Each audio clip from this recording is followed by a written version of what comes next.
കണ്ട് ഇത് വന്ന് അപ്പോൾ പല്ല് മോചിച്ച പല്ലെടുത്ത് മാറ്റി. വലിയൊരു മുറിയായിരുന്നു.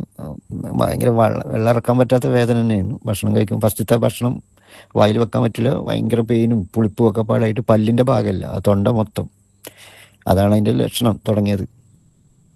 അതിന് എല്ലാ രൂപത്തിലുള്ള കംപ്ലീറ്റ് മസാലകളായിട്ടുള്ള ഭക്ഷണങ്ങൾ കംപ്ലീറ്റ് കട്ട് ചെയ്തു.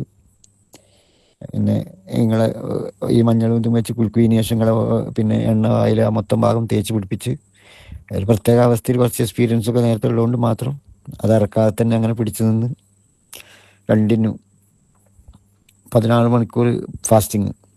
വൈകുന്നേരം 6 മണിക്ക് ഭക്ഷണം കഴിച്ച് കഴിഞ്ഞാൽ പിറ്റേന്ന് രാവിലെ 10, 10, 11 മണി വരെയൊക്കെ പിടിച്ചു നിന്ന് അങ്ങനെ ഉപവാസം തന്നെയാണ്. പിന്നെ നിങ്ങൾ ഈ എണ്ണ തേക്കലും മുറിവെണ്ണ തേക്കലും കൂടി ആയപ്പോൾ പെട്ടെന്ന് ശിഫ കിട്ടി. അത് ഒരു സുപ്രഭാതത്തിൽ ഉണ്ടായിരുന്നില്ല. അവിടെ ഇൻഫെക്ഷൻ വന്നിട്ട് കുറേ കാലമായി അങ്ങനെ നിൽക്കണം. പക്ഷേ വേദന തുടങ്ങിയത് ഭയങ്കരമായിരുന്നു. വേദന എന്ന് പറഞ്ഞാൽ അത്രയും സഹിക്കാൻ പറ്റാത്ത വേദനയാണ്. പല്ല് വേദന അല്ല വന്ന്. അപ്പോൾ ആ പല്ലുമൊക്കെ ഇറങ്ങിയിട്ട് അവിടെ ഒരു മുഴിയും അതൊക്കെ അത് ആ പാടുകളും ആ ചാരക്കളറും അതുണ്ട്. പക്ഷേ വെള്ളപ്പാട് സ്പ്രെഡ് ചെയ്ത് കൂടുന്നില്ല. ഇത് തേച്ച് അവിടെ നിന്നോടുകൂടി നിന്നു.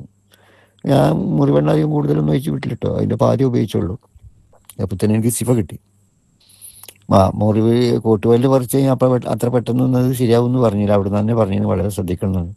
പക്ഷേ നമ്മളെ മുറിവെണ്ണ ഞാനും പഞ്ഞിയിലാക്കിയിട്ട് അതിൽ ഉള്ളിൽ തിരികെ വെച്ച് വെക്കലുണ്ട്. എന്നും ബ്ലഡ് വരുത്തിക്കൊണ്ട് തന്നെ മുറിവ് പച്ചാക്കിക്കൊണ്ട് തന്നെ എണ്ണ തേച്ച് പിടിപ്പിക്കുക ചെയ്ത്. അതുകൊണ്ട് തന്നെയൊക്കെ ആയിരിക്കും ഒരു എക്സ്പീരിയൻസ് കിട്ടി. ആരും അങ്ങനെ ചെയ്യാൻ ധൈര്യപ്പെടാറില്ല. പിന്നെ ഞാൻ അലോപ്പതി ഒരു മരുന്നും കഴിക്കില്ല. ഇത്രയും ഷുഗർ വെച്ചാൽ ഞാനും പല്ല് പറിച്ചിട്ട് എത്രയോ പല്ല് പറിച്ചിട്ടുണ്ട്. ഇപ്പം പറിച്ച പല്ലാണ് ഏറ്റവും പറിച്ച ഭീകര കുഴിയും കാര്യങ്ങളായത്. അത് കൂട്ടലിൻ്റെ ലാസ്റ്റ് പല്ലിൻ്റെ തൊട്ടുപുറത്തുള്ളതാണ് ആ കുഴിയാണ്. അവർക്ക് തന്നെ ആ പല്ല് പറിക്കാൻ 5-6 പൊട്ട് പൊട്ടി. അതിന് ശേഷം കംപ്ലീറ്റ് ആ താടിയിൽ കാണുന്ന വരെ അയാളൊക്കെ എടുത്ത് ആകെ പൊളിച്ച് അത്ര ഭീകര മുറിയായിരുന്നു. ഞാൻ ഇത്ര പെട്ടെന്ന് സിബൗട്ട് വിചാരിച്ചില്ല. നിങ്ങളെ ആ മരുന്ന് മുറിവെണ്ണ വളരെ ഒരു അത്ഭുതമാണ് ഉണ്ടായത്. പിന്നെ ആ നിയന്ത്രണം തന്നെ ശരിക്കും അത് തുടക്കം തന്നെയായിരുന്നു. അത് തിരിച്ച് ആരും റിട്ടേൺ പിടിക്കൽ വളരെ കുറവാണ്. ക്യാൻസറിന് തുടക്കം വന്നു കഴിഞ്ഞാൽ അതിന് നാളെ ക്യാൻസർ ഒന്നും വന്നു കഴിഞ്ഞാൽ ആളുകൾക്ക് അറിയില്ല ഇതിനെപ്പറ്റി. ഇത്രയും തിരിച്ച് 90% ആളുകൾ പോകലാണ്.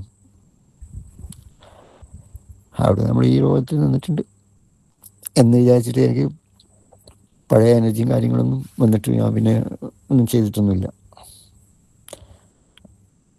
ഷുഗർ ഇതൊക്കെ അതിൻ്റെ പോലെ തന്നെ നിൽക്കുന്നുണ്ട്. മരുന്നുകളൊന്നും